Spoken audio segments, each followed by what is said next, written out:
हाँ भाई, अस्सलाम वालेकुम and welcome back to the new video. हर जगह टेस्ट क्रिकेट का शोर मचा हुआ है। एक जगह इंग्लैंड वर्सेस इंडिया का मैच चल रहा है टेस्ट चैंपियनशिप का, और बहुत ही जबरदस्त मैच चल रहा है, उस पर बात करेंगे। और दूसरी तरफ ब्रिस्बेन में मैच चल रहा है Australia versus tiny West Indians का। मैच दोनों जबरदस्त है और दोनों में बहुत बातें करने के लिए। सबसे पहले बात करेंगे ये इंडिया वर्सेस इंग्लैंड के मैच के बारे में। आज का दिन, तीसरा दिन जो था, वो इंग्लैंड के लिए फाइनली थोड़ा सा बेहतर साबित हुआ। मैं बताऊंगा, मैं आऊंगा उस पर कि क्यों बेहतर साबित हुआ। काफी डिसअपॉइंटेड हूं इंडिया की तरफ से। जो आज के दिन में प्रदर्शन रहा वो कोई खासा प्रदर्शन रहा नहीं। दो कि उन्होंने इंग्लैंड की काफी विकेटें चटका दी, लेकिन मुझे लगा था कि इंडिया इससे ज्यादा रन करेगा पहली इनिंग में, और बहुत ही अच्छी पोजीशन पे थे।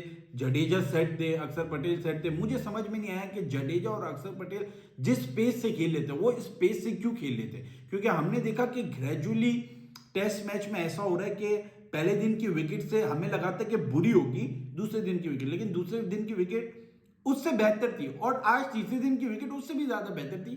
तो क्या वजह थी, क्या प्लान था कि जडेजा जो है वो इतने बॉलें खेलने के बाद, अमूमन जडेजा इतना स्लो खेलते नहीं है ना, अक्षर पटेल का ये स्टाइल है इतना स्लो खेलने वाला, कि वो जडेजा 180 बॉल खेल रहे हैं और 86 रन या 87 रन बना रहे हैं, और 100 बॉलें खेल के 44 रन बना रहे हैं आपके अक्षर पटेल। तो ये मेरी समझ से बाहर था कि इतने स्लो पेस से खेलने का फायदा क्या मिला, क्या फायदा मिला, मुझे कोई समझा दो। दूसरी बात ये कि इंडिया के 3 प्लेयर्स 80s में आकर आउट हो गए, कोई भी बड़ी इनिंग नहीं खेल पाया इंडियन कंडीशन में सेट होके। मतलब 100 मतलब 100 बॉलें खेल के, 150 बॉलें खेल के अगर आप बड़ा स्कोर नहीं कर पा रहे तो क्या मसले मसाइल हैं।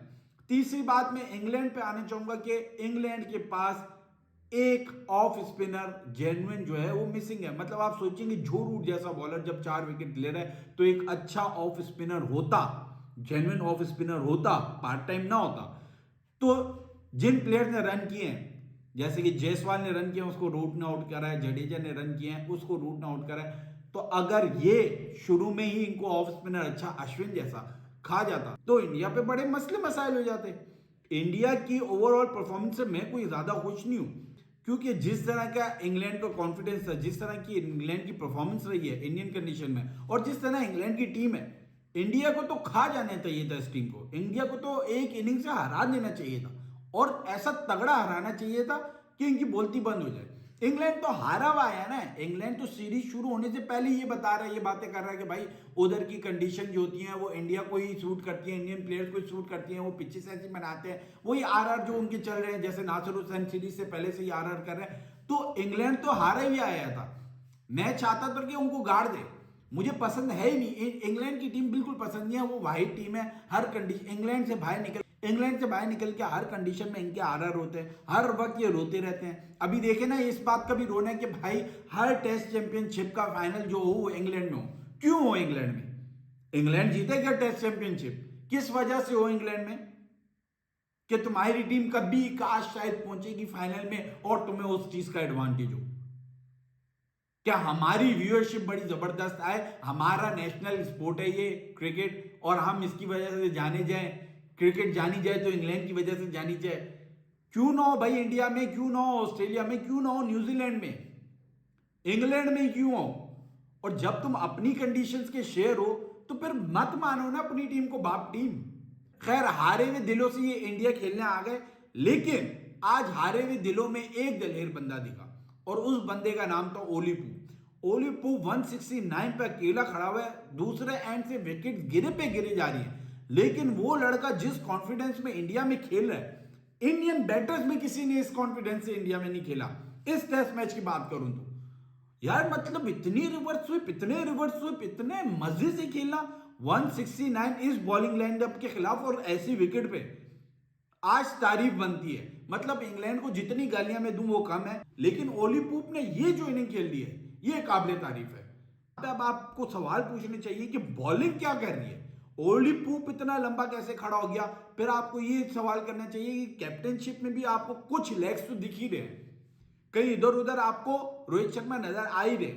सवाल इसलिए होने चाहिए क्योंकि इंडिया की ग्रिप थी पूरे मैच में। अभी तो वो बेन फोक्स बड़ी अनलकी रह गए। लोग कह रहे हैं कि यार स्टोक्स बड़े अनलकी रह गए। स्टोक्स को तो अच्छा बॉल पड़ा है ना, वो ऐसा नहीं था अनप्लेएबल बॉल था। अगर लाइन ऑफ लेंथ रीड कर लेते तो स्टोक्स खेल लेता वो बॉल।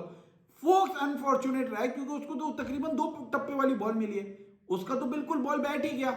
वो अक्षर पटेल का तो कोई कमाल नहीं था उसमें, बेन फोक्स की किस्मत बुरी थी।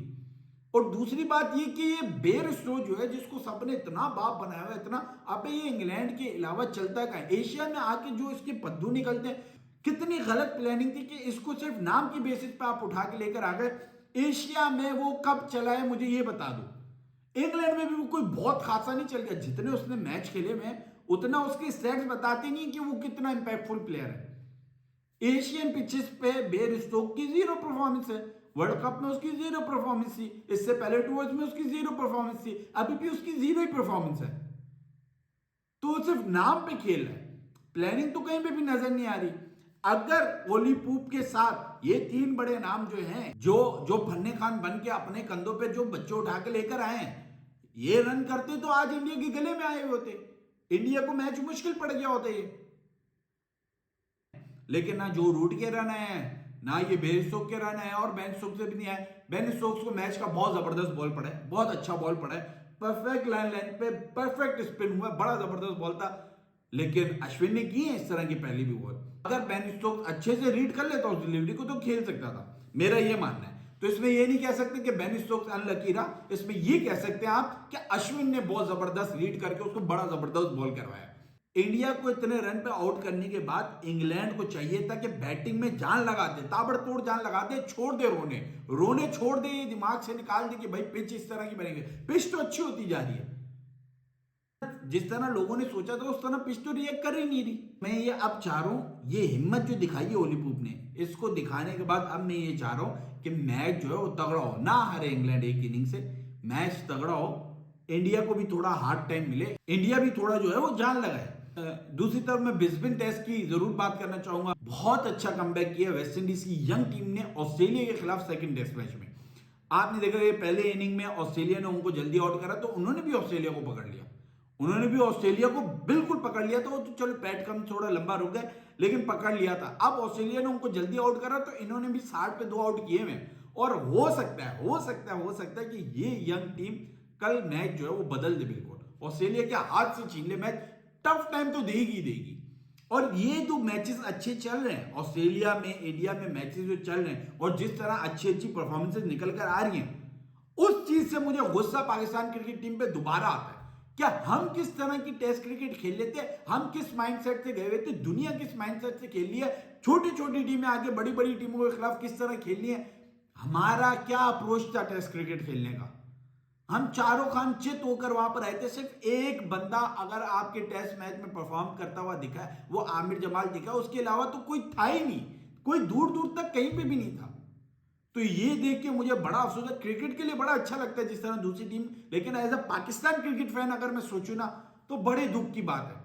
जहां हर जगह प्लेयर डेवलपमेंट की बात चल रही है, जहां हर जगह टेस्ट क्रिकेट की बात चल रही है, अच्छी परफॉर्मेंसेस की बात चल रही है, हमारे यहाँ क्या बात चल रही है कि मोहम्मद हफीज का कहना यह है कि फोकस नहीं थे प्लेयर्स फोकस नहीं थे, प्लेयर्स का मैच पे फोकस नहीं था, उनका फोकस ये था कि उनको लीग्स खेलने के लिए एनओसी कब मिलेगी और कैसे मिलेगी और क्या सिस्टम होगा, और वो उससे नाखुश है।